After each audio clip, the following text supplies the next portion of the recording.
Même du CG Kabouya, je sais bien que ceux qui ont la base, il aura la bénédiction de la base. Mais ce que Asala fiasco, mais il va rencontrer le feu dévorant de la jeunesse. Mais ce qu'on appelle si c'est Boketu, que je ne veux même pas citer son nom, mais malheureusement j'ai cité. Mais ce Didier Nakatiote, notification nayo et bimina mbula nini. C'est hier balobaki na biso que c'est Kabila qui bloqué. Lelo et komi ba Warriors ne bazo bloqué. Tout.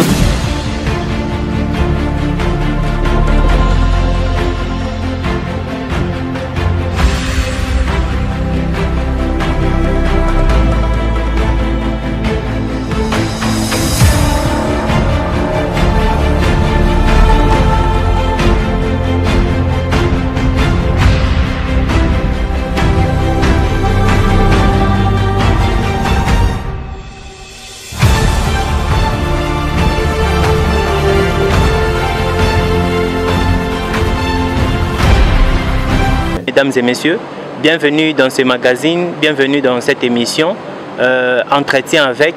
Je m'en vais me tourner du côté de mon invité. Il va se présenter et puis nous allons évoluer ensemble avec lui. Bonjour. Bonjour. Voulez-vous vous présenter pour l'ensemble des téléspectateurs qui vous suivent maintenant? Oui, moi c'est Didier Bipendou. Didier Bipendou, communément appelé au sein de l'UDPS l'animal politique. C'est lui qui instaure un nouvel ordre politique au sein de la Ligue des Jeunes, Fédération de Lukunga. Alors, combo wana animal politique, eza surnom sobriquet yomoko bambito, eza na batumoko bapesaki au combo wana. L'animal politique, c'est un nom qui a été baptisé na batu. Babi que par rapport à mon expertise et à mon action politique, non, celui-ci c'est un animal politique. Donc, mais on comprendre pourquoi ils m'ont dit que non. Il y a ce genre des animaux. On manipuler.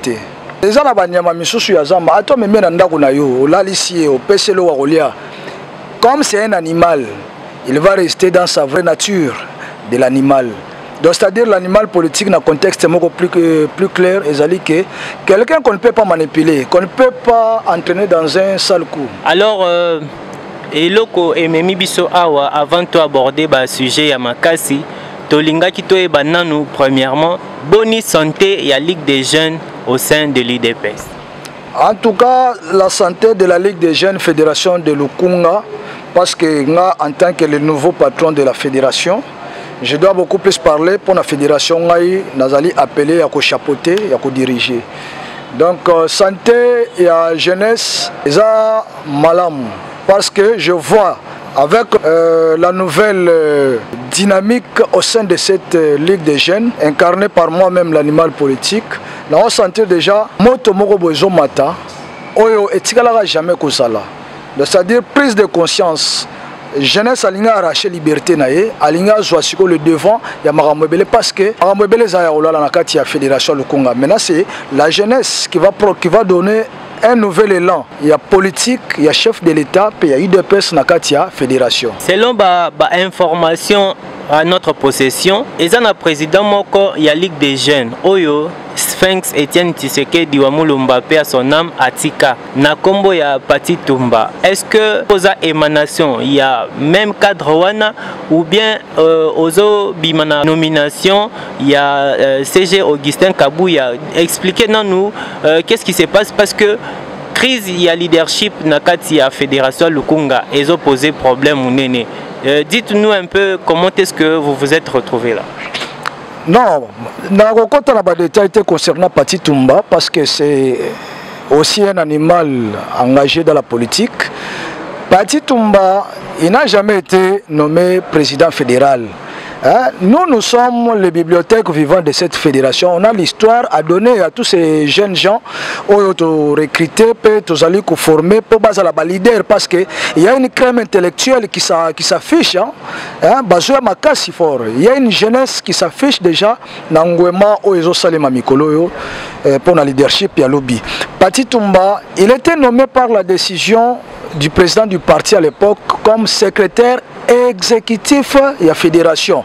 Lui, c'était d'abord par ordre d'arrivée. Les Baroutia Kenda, Babi Bakenda, l'autre là, j'ai encore oublié son nom. Il est parti de Pati Toumba par ordre de la préséance, né avec la fédération. Donc les gens doivent savoir cela. Et Pati Toumba, moi je ne suis pas le dérivé de Pati Toumba par rapport à Koyana Ngai. Pati Toumba d'abord, il est à nommé et pas le président A.I. Jean-Marc Abound, Taïko Dechoir, à la tête du parti. Pati Toumba, la nomination a été nommé comme 5e vice-président de la fédération Lukunga na organe de base. Donc Pati Toumba, revenir encore à la Ligue des jeunes Kolobakeye, non, Pati Toumba, la Ligue des jeunes, c'est une histoire c'est déjà passé. Parce que selon la procédure administrative, décision Oenoma qui est, il faut d'abord, à ça la lettre, il y a demande, il y a mise en disponibilité, poison à la fonction Moussous. Hein? Les gens doivent apprendre quand même les préliminaires. Il y a une notion élémentaire, au lieu de s'afficher en toute hérésie.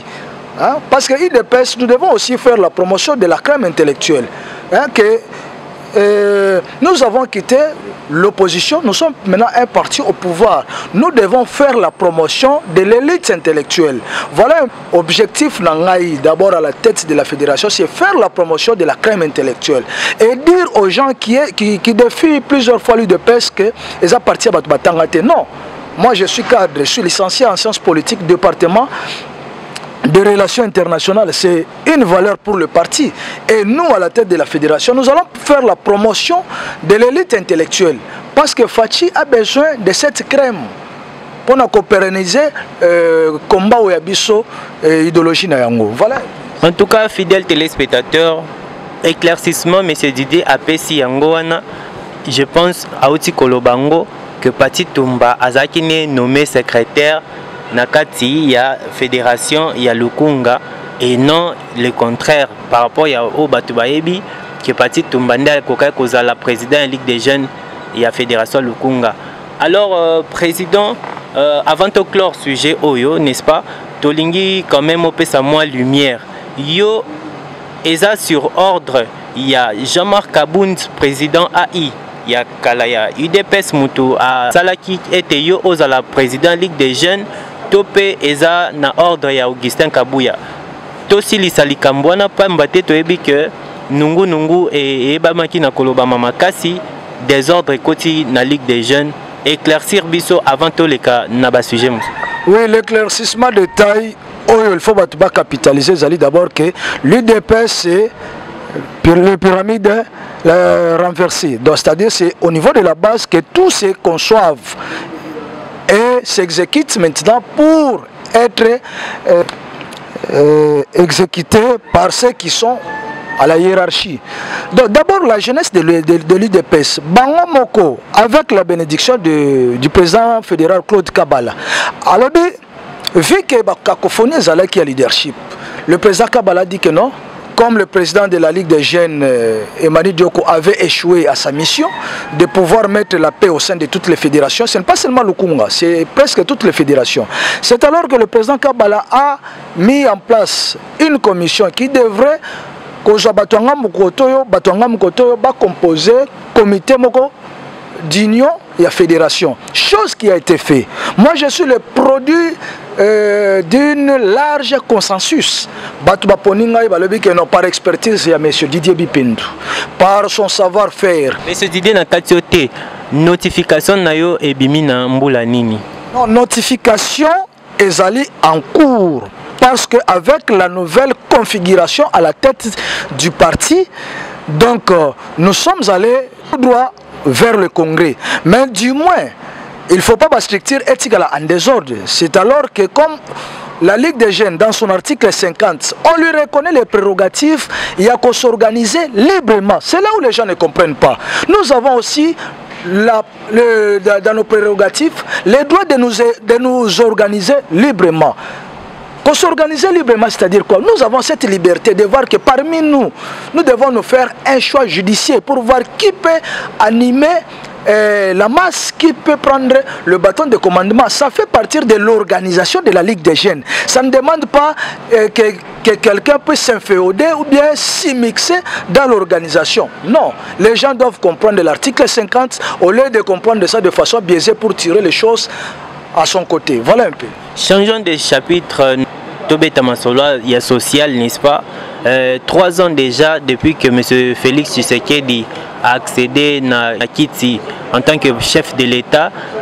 Azali, n'est-ce pas, Koutana, UDPS, un grand parti politique, mais les jeunes et belé, situation na bango, et à niveau nini. Les jeunes se retrouver, misala, et l'okonini salemi.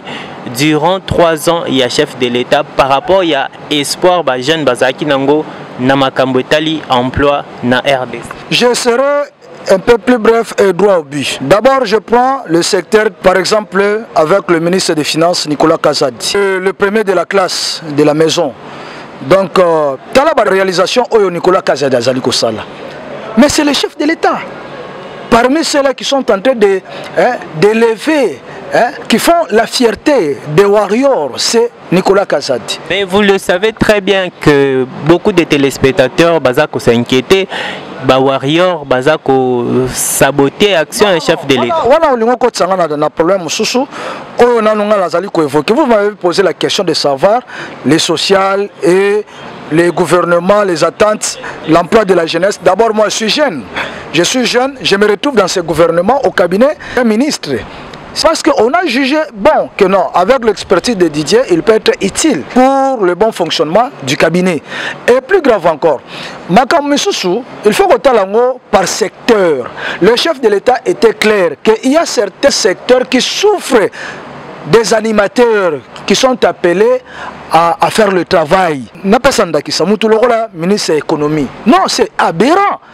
Des messieurs comme ça, au sein du gouvernement. Mais je regrette que s'il y a des gens qui pouvaient faire le marche, qui pouvaient faire des sittings, c'est d'abord avec ce ministre. Il a promis à la population que à Kenya qu'on négociait une affaire il y a 244 220 tonnes. Il y a Chincha et le surgelé en général. Mais ce ministre, par éthique ou par redevabilité à ce peuple, il fallait qu'on joue où était le blocage. Mais ce ministre reste encore dans les climatiseurs. Je ne sais pas comprendre. Mais peuple azotala, la confiance à ça qui n'a président Fachi. Peuple azotala. Oui, peuple azotala, mais peuple ayebi.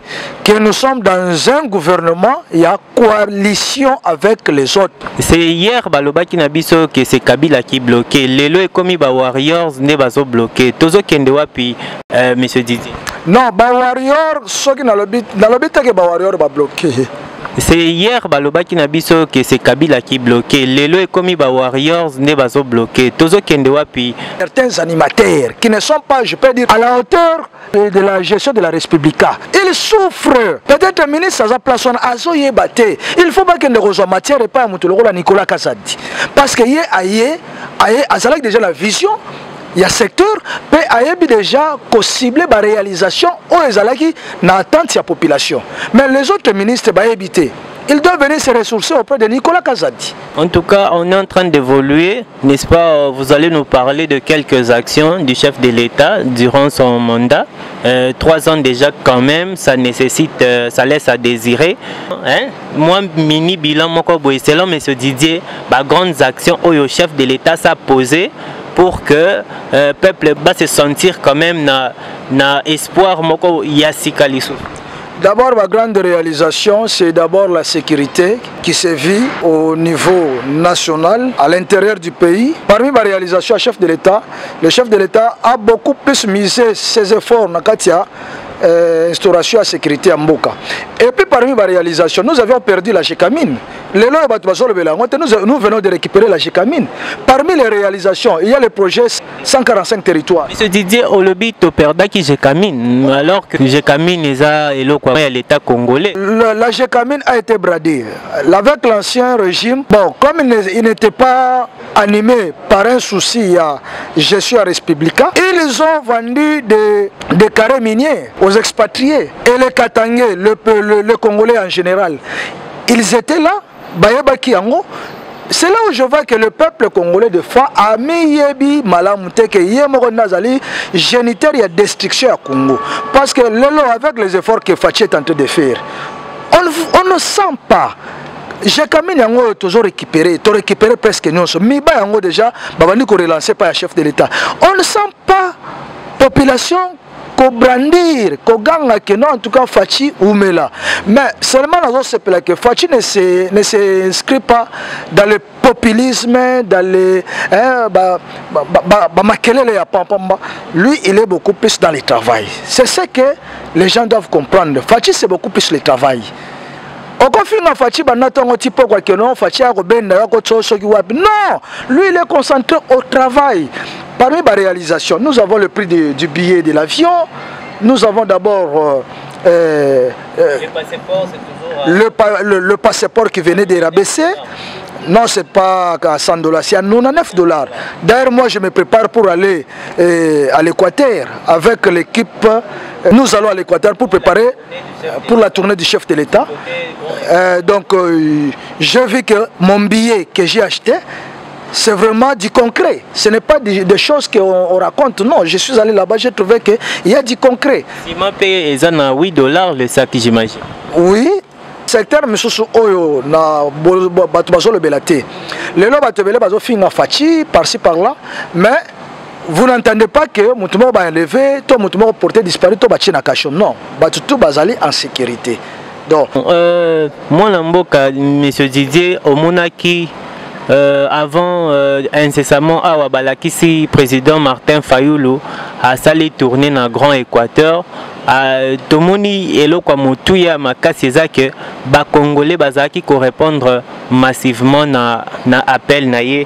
Est-ce que l'UDPS, pas l'UDPS, mais est-ce que ça sera le cas avec l'arrivée du chef de l'État de l'autre côté? Ah mais papa, si vous parlez comme ça, le peuple congolais sera vraiment très déçu. Naba inquiétude yo. Nago pesa onda kisa. Martin Fayulu m'a dit, il est parti là-bas. Bah image, nous sommes au 21e siècle. Bah image ezali, bala kisabiso, mare imene kena oyambande ko Fayulu. Non, c'est un Congolais bon. Je peux dire tout simplement que le temps est révolu. Jean Martin Fayulu, Tchana Moulongo ya plein concurrencé na Akasia Bandubola, l'ex-ministre. Aya économie, tala mona mwasi oyo. Maré humaine oyo a traîné et nous avons l'assurance qu'avec Akasia Bandubola nous aurons un électorat sûr parce que c'est une dame qui a travaillé tala nengatika ki ministère économie nanenge le lot remis ko décrier. Vous voyez, il n'y a pas match. Donc l'UDPS c'est une machine et je profite de l'occasion pour dire à tout ce monde là de la Mouka que l'UDPS c'est comme un lion tranquille qui dort. Si vous tentez de les réveiller, vous en aurez pour votre compte. Parce que l'UDPS est fort dans les institutions, sur le terrain et sur le plan diplomatique. En tout cas, tu as évolué, tu as non masolo et tali maponami.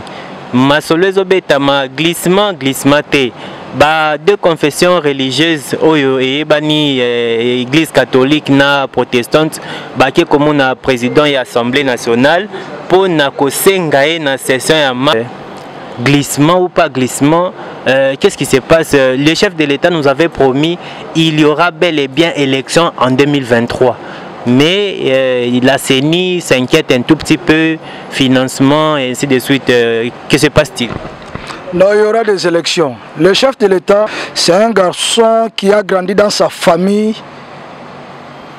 Atikala Okosate.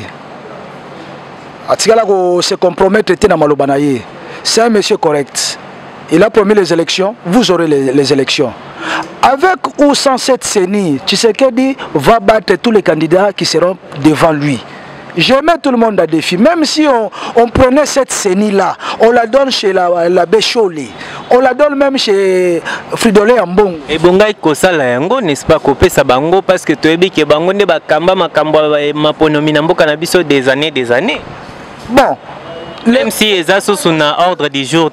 Non, le travail doit se faire par consensus. Il y avait une équipe Oyo qui n'a pas Kosala Makambwana. Mais le problème c'est quoi? Les Congolais, je viens de constater que Batoubalingi voit la voix de la majorité. Donc pas seulement la voix de la majorité. Batoubazolinga démocratie. Les gens aiment le forcing de la dictature. Ce qui est aberrant.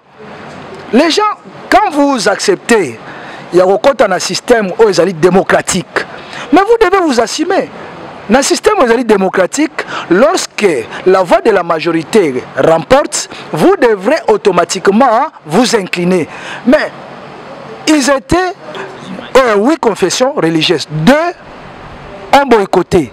Mais les 6 autres, est-ce qu'on doit hypothéquer la voix des 6 pour satisfaire les 2? C'est comme moi. On était aussi 8 délégués dans la commission, il y a travail, il y a traitement à la fédération. Mibale, Moko Ayete, na réunion, Moko Ezali Rose Kapafoule Ayete, Akenaye na ba course na ye, parce que c'est une femme mariée. Moussouana Azalaki sur place, en demi token par la voie élection. Tokei n'a battu à comme désister. C'est ça le mal congolais. Pour nayoki que match eza quoi ta match à refaire pour na bao ba éviter la petite histoire. Moussouana comme oh mais je le mets aussi à dévier. Moi je suis l'animal politique Didier Bipendu, l'homme qui incarne les changements de la jeunesse au sein de l'UDPS Fédération de Lukunga. Même si on reprenait les élections, je vais battre tous les candidats qui se moi je connais bien ce que la base a besoin et la base connaît un peu mon expertise. À la tête de la fédération de Lukunga, il fallait un homme, quelqu'un qui a une vision, qui connaît le fonctionnement du parti, qui a la matière et qui sait comment les donner. Devant moi, je ne vois personne qui peut m'affronter, même si on reprenait les élections. Je vais battre tout celui qui va s'ériger en obstacle. Ok, voilà à propos, il y a M. Didier, Namakambo Etali, Ligue des jeunes, il y a UDPS, Fédération Lukunga, je précise. Changeons de chapitre, mesdames et messieurs, TV et Zangonga. Tokobe Tanon Masolo, il y a Union Sacrée. Partenaire, il y a Union Sacrée, Mikolo, il y a de ceux qui ne gardent pas leur langue dans la poche, Nungu Zamakasi. Monsieur Didier Bozana posa ya batu union au sein de l'union sacrée, mais lorsque ba intérêt ya ba mission soit satisfait, bolingi to s'attendre les sousnani. Non, il y a des gens qui pensaient que l'union sacrée c'est une blanchisserie, mais ils viennent de se rendre compte que non, Fachi ne fait pas beaux yeux aux voleurs, parce que beaucoup on fait cette transhumance parce qu'ils savaient que non, ceux qui n'ont pas ici boyé, je peux venir au nom de l'union sacrée pour entretenir toujours ma bavure. Tant que DG Belé Oyo bazale ko sala ba ventir. Na ba régie financière, na ba secteur belé. Baza ba membre ba outi na ba parti politique. Ils avaient la bénédiction de leur chef politique et leurs chefs politiques ils sont dans l'union sacrée. Ils sont dans l'union sacrée. La plupart il y a ba PCA au bazaki nommé quand bien même bazaki ba AI mais toebi que liste wana et bandai ko salema na Kingabwa et pas monsieur Jean-Marc Kabound. Tout ce qui se faisait avec Jean-Marc Kabound était dans un cercle fermé. Les lois yango zomona IDPS jeunes alliés les sousteke batba les kelaye na esprit. Donc on a besoin de suivre à la loupe l'action même du CG Kabouya. Je sais bien que ceux qui arotambo la nenge base il aura la bénédiction de la base. Mais ce qui est Asala fiasco, mais il va rencontrer le feu dévorant de la jeunesse. On ne va pas madouer personne. On ne va pas caresser quelqu'un. Papa, on s'en a mal à monter. Non. La jeunesse va te foutre dehors. Mais tout ce temps, tous ont gâté dans ma camboua désordre, topé ordre, il y a IDPS. Tout ce temps ici, Jean-Marc Kabound, président AI, il y a IDPS. Bozui Bambonga, carte pesamité, mbutu, nomination. Au juste lelo, CDP et Bimi, ou Kambami na Victor Wakwenda, et rasé l'Issoussou. Bon, est-ce que des ordres on continue avec Augustin Kabouya? Non, le vieux Victor Wakwenda, c'est un vieux que je respecte beaucoup. Lui qui est à la convention démocratique du parti, c'est un monsieur très respectable au sein de l'UDPS. Mais je sais qu'ils vont co-gérer de façon responsable avec le secrétaire général Augustin Kabouya. Donc, Tozana Oba Benga Netonire, bon, moi, guerre, moi, positionnement, mais je sais que c'est un monsieur responsable. La décision de Jean-Marc Abounde Koïté, nous ne pouvons pas donner l'occasion à un vide juridique. C'est ce que les gens aussi oublient. Nous avons envoyé des gens qui ont créé des lois. Et si nous voyons qu'il y a une incompatibilité des lois qu'on a créées par rapport au fonctionnement, nous allons encore rectifier. Parce que les législateurs, nous sommes encore là. Nous allons encore légiférer de nouvelles lois par rapport au fonctionnement. Parce qu'en réalité, Moussou c'est-à-dire que nous avons affaire à un statut qui était fait par des gens. Bon, peut-être comme en réalité, comme on a pouvoir les lots. On doit se dire la vérité en face. Alors, aujourd'hui que nous avons devant nous une réalité qui n'avait pas été prévue par les législateurs, qu'est-ce que nous allons faire? Nous allons au Congrès, qui va d'ailleurs être organisé bientôt là.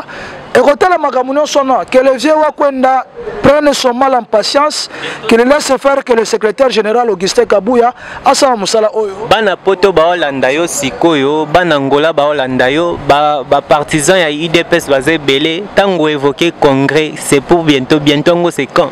Non, il y a une équipe déjà qui y travaille. Il y a une équipe déjà qui y travaille. Nous sommes un parti organisé.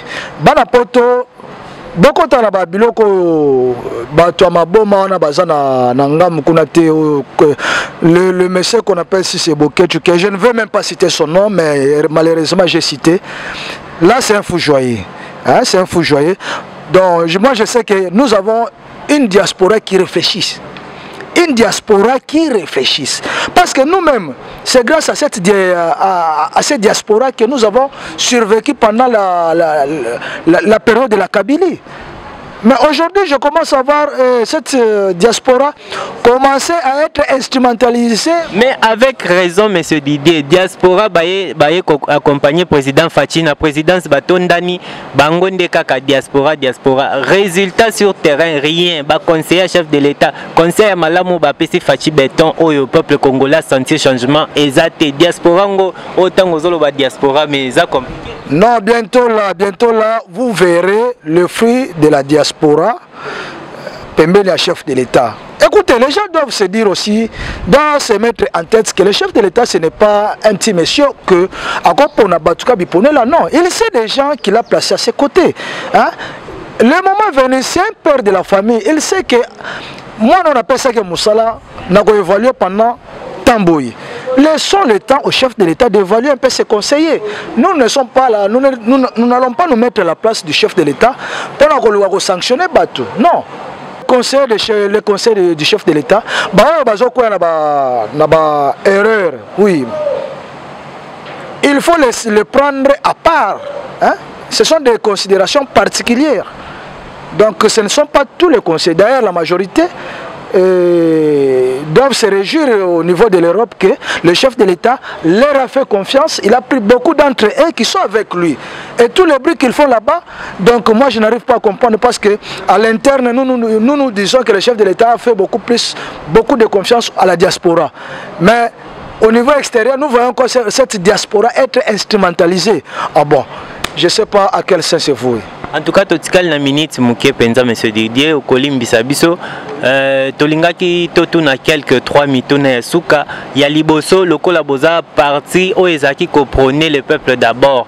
Jusqu'à présent okoki kotalisa na ba kongomani tope ko yebisa bango ba projet oyo nanu bayoki te na ba promesse oyo ekoki kozala en cours pour na 2022 si 2022 kenonsi là. Oui, nous nous approchons de l'année électorale qui est 2023. Oui, le peuple congolais doit être serein et rassuré que avec l'argentier Nicolas Kazadi par rapport à la réalisation déjà, d'abord il y aura les élections qui seront financées par le gouvernement. Coup de chapeau à son excellence Nicolas Kazadi pour avoir pris en charge Makambouana bien avant. Mais le peuple congolais, il y a des projets qui se réalisent. Le projet Banana qui va engager autant de Congolais. Nous avons des investisseurs américains qui sont déjà ici. Nous avons beaucoup de... Il y a beaucoup de réalisations du chef de l'État. Oyo, Congolais moko a pour ça que balobelaye. Pour akomona yango eza ko se réaliser. Tant que le qui projet en faux dans les mers profondes. Projet de construction du port en eau profonde. Voilà.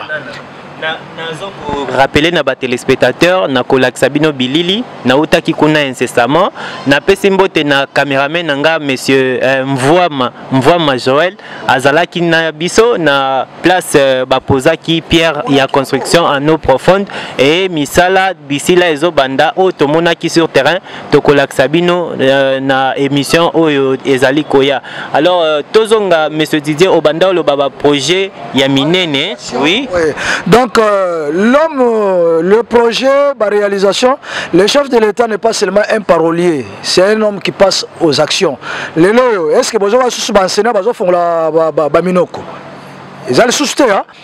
Avant de qui n'a pas ce que avant de boyer, à surtout qui premier boyer, avant de boyer premier boyer, en tout cas, tovandika na Kishasa tozotala tozimele biso pe tovandi na Kishasa monsieur Didier makambo zolo bawana ezo engagé kayo téléviseur zali ngonga soki ko permettre na émission mususu to décortiquer makambo na to kosukisa na dossier bon tolinga to sukisa na makambo ya état de siège mais to sukisa na dossier santé à chef de l'état azali banda mboka ake pona ba soins médicaux ba misusu bazo pesa probabilité à subir opération moko il y a une grande opération chirurgicale. Nous, on n'a pas beaucoup d'éclaircissement. Vous, quand même, vous êtes de la boîte. Qu'en est-il? L'ange de l'Éternel est au contrôle et il veillera à sa santé, peu importe les prophètes des malheurs.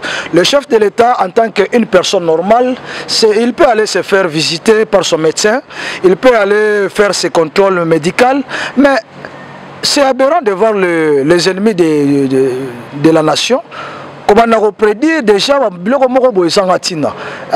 mais le chef de l'État, pour plus de précision, à quel moment on a un contrôle médical comme le commun des mortels, on a un européen, on a un contrôle médical, est-ce qu'il fallait que Congolais baba nakoganga kebi Didier Bipeno l'animal politique d'ailleurs kutu santé na ye eza sous malamute oh mais santé na nga soza malamute j'ai un médecin traitant hein?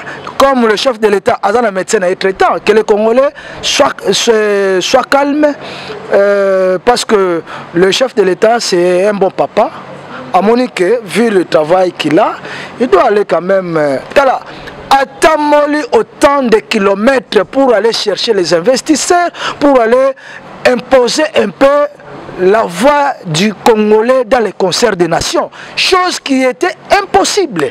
À Sali Moussalana, ce n'est que normal à quand même qu'on se faire visiter à son médecin traitant. Merci beaucoup fidèles téléspectateurs. Tokomi vraiment nasuka ya magazine Nabino, ya émission Nabino, na combo ya entretien avec. Nous nous sommes entretenus avec monsieur Didier Bipendo qui est de la Ligue des jeunes de la Fédération Lukunga de l'UDPS. Un dernier mot pour clore ce magazine en 2 mots. Un dernier mot, les surprises seront brutales et en cascade. À la tête de la fédération de Lukunga, un vent nouveau qui souffle va apporter le changement et ce changement va amener le réveil dans toutes les fédérations de la République de l'UDPS Tshisekedi. Merci beaucoup, c'est par là que nous mettons un terme, nous bouclons cette émission. Rendez-vous au prochain numéro, restez branchés sur votre chaîne avec le même plaisir de vous servir. Ciao.